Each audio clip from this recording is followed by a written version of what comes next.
এই বিষয়ে আমি কোনো মন্তব্য করতে চাই না। এই বিষয়ে যারা সংশ্লিষ্ট কর্তৃপক্ষ আছেন, নির্বাচন কমিশন সহ যারা আছেন, এবং আপনারা জানেন যে সংস্কারের বিষয়েও সরকারের দায়িত্বশীল যারা আছেন তারাই মন্তব্য করেন। ধন্যবাদ। বিএনসিসিতে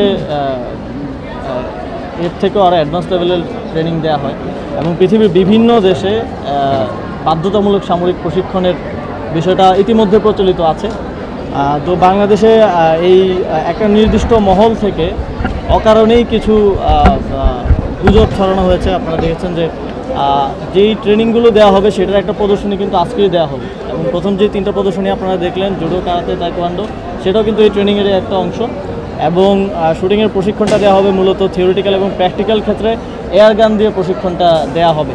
এটা আমাদের তরুণদের সক্ষমতা বৃদ্ধির জন্য, আপনারা জানেন যুব ক্রীড়া মন্ত্রণালয় 18 থেকে 35 বছরের তরুণদের সক্ষমতা বৃদ্ধির জন্য, দক্ষতা বৃদ্ধির জন্য বিভিন্ন ধরনের প্রকল্প গ্রহণ করে থাকে। এর মধ্যে ইতিমধ্যে চলমান আছে ড্রাইভিং প্রকল্প আছে, আমাদের কম্পিউটার প্রশিক্ষণ প্রকল্প আছে, আমরা আর্টিফিশিয়াল ইন্টেলিজেন্সের উপরে প্রশিক্ষণ প্রকল্প হাতে নিয়েছি। তো এই সক্ষমতা বৃদ্ধির প্রকল্পের একটা অংশ হিসেবেই আত্মরক্ষা প্রশিক্ষণ। আপনারা দেখেছেন যে মাঝে মধ্যেই বাংলাদেশে ধর্ষণের পরিমাণ বেড়ে যায় এবং আমাদের নারীদের নিরাপত্তা সংখ্যা আছে, সেই দিকটি বিবেচনায় রেখে এবং এর বাইরেও আমাদের মনে করি যে পৃথিবীর যেই দেশগুলোতে বাধ্যতামূলক সামরিক প্রশিক্ষণের বিষয়টা আছে সেটা আরও অনেক অ্যাডভান্স লেভেল প্রশিক্ষণ। সামরিক প্রশিক্ষণের তুলনায় আমাদের এই প্রশিক্ষণটা আমি যদি মনে করি যে অনেক ধাপ, আসলে খুবই প্রাথমিক এবং মৌলিক প্রশিক্ষণ দেওয়া হবে।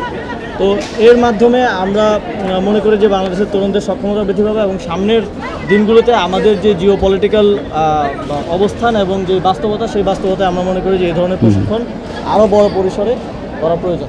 আচ্ছা, আমরা একটু ভিন্ন প্রসঙ্গে যাই। আমরা একটু নির্বাচন প্রসঙ্গ নিয়ে যাচ্ছে। আসলে বিভিন্ন দল পেয়ার পদ্ধতি নিয়ে নানা বিভক্ত হয়ে পড়েছে। আসলে নির্বাচনে কোনো সংখ্যা দেখা দিচ্ছে কিনা যে আগামী যে নির্দিষ্ট সময় নির্বাচন হওয়ার কথা সেটি নিয়ে কোনো সংখ্যা দেখা দিচ্ছে? এই বিষয়ে আমি কোনো মন্তব্য করতে চাই না। এই বিষয়ে যারা সংশ্লিষ্ট কর্তৃপক্ষ আছেন, নির্বাচন কমিশন সহ যারা আছেন, এবং আপনারা জানেন যে সংস্কারের বিষয়েও সরকারের দায়িত্বশীল যারা আছেন তারাই মন্তব্য করেন। ধন্যবাদ। ঠিক আছে, ধন্যবাদ।